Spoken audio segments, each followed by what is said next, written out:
Hi, I'm Taylor.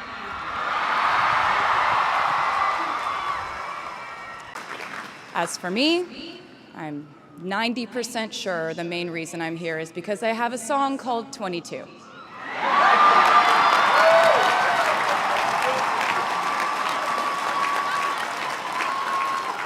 And let me just say, I am elated to be here with you today as we celebrate and graduate New York University's class of 2022.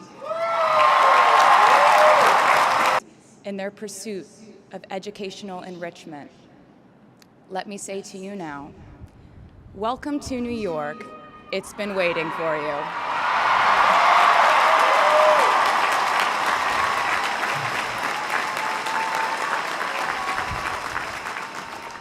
I'd like to thank NYU for making me, technically, on paper at least, a doctor.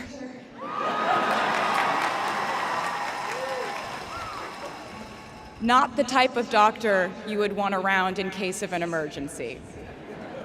Unless your specific emergency was that you desperately needed to hear a song with a catchy hook and an intensely cathartic bridge section.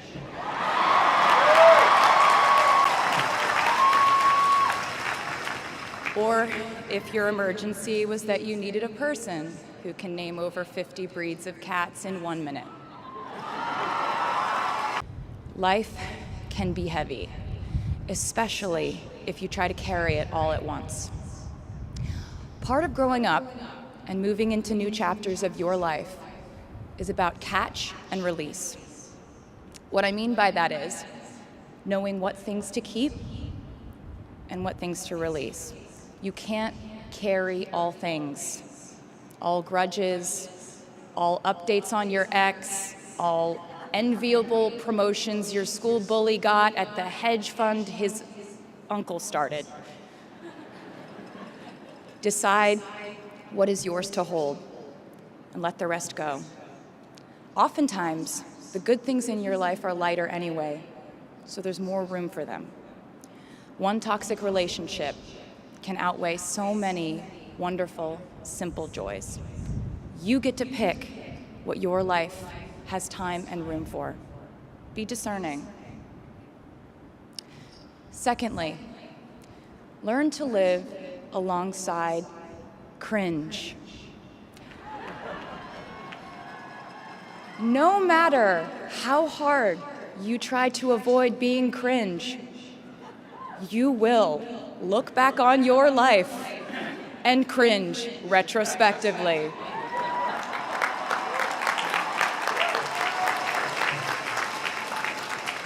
Cringe is unavoidable over a lifetime. Even the term cringe might someday be deemed cringe. I promise you, you're probably doing or wearing something right now that you will look back on later and find revolting and hilarious. You can't avoid it, so don't try to. For example, I had a phase where, for the entirety of 2012, I dressed like a 1950s housewife. But you know what? I was having fun. Trends and phases are fun. Looking back and laughing is fun. And while we're talking about things that make us squirm, but really shouldn't, I'd like to say I'm a big advocate for not hiding your enthusiasm for things.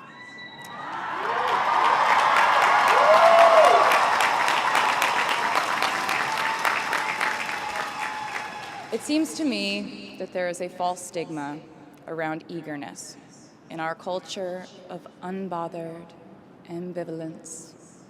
This outlook perpetuates the idea that it's not cool to want it, that people who don't try are fundamentally more chic than people who do.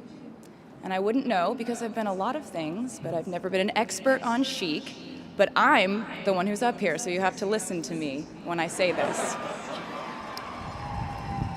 Never be ashamed of trying. Effortlessness is a myth. The people who wanted it the least were the ones I wanted to date and be friends with in high school. The people who want it the most are the people I now hire to work for my company.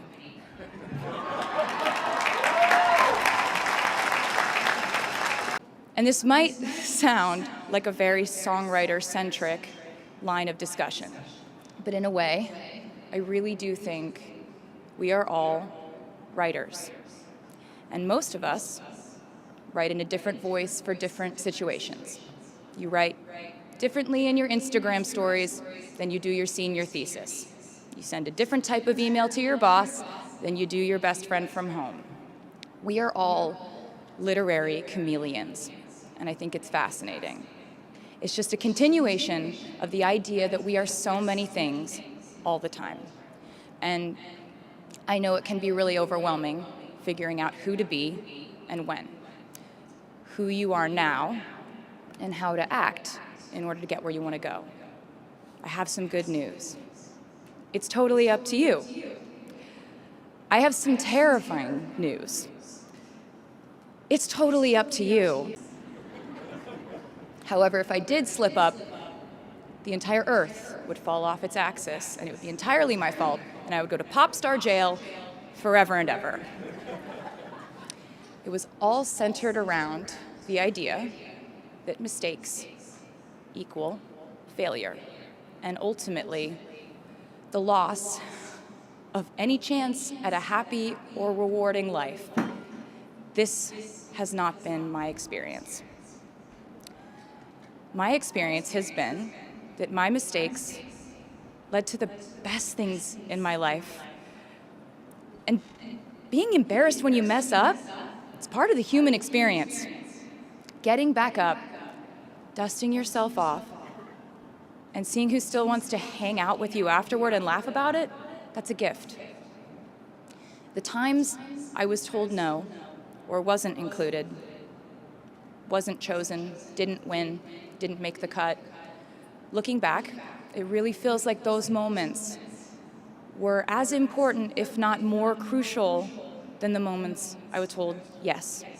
For life, you will inevitably misspeak, trust the wrong person, underreact, overreact, hurt the people who didn't deserve it, overthink, not think at all, self-sabotage, create a reality where only your experience exists, ruin perfectly good moments for yourself and others, deny any wrongdoing, not take the steps to make it right, feel very guilty, let the guilt eat at you, hit rock bottom, finally address the pain you caused, try to do better next time, rinse, repeat.